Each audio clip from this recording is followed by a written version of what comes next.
वालेकुम प्यारे बच्चों, क्या हाल है। सबसे पहले हम कलर नेम सीखेंगे। Red colour, brown colour, sky colour, yellow colour, parrot colour, pink colour, black colour, brown colour, green colour, purple colour. अब हम अपना सबक स्टार्ट करते हैं। अलिफ बा ता सा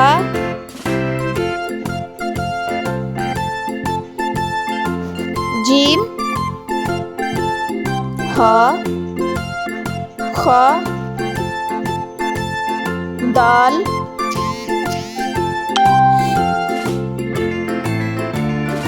जाल रा जा सीन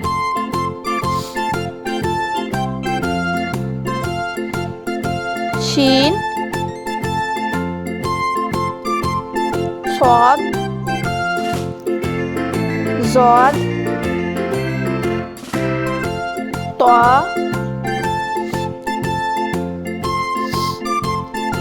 ज़ा ऐन गैन फा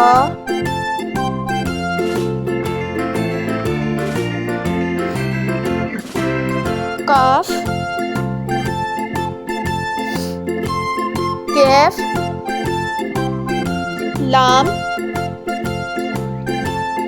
मीम नून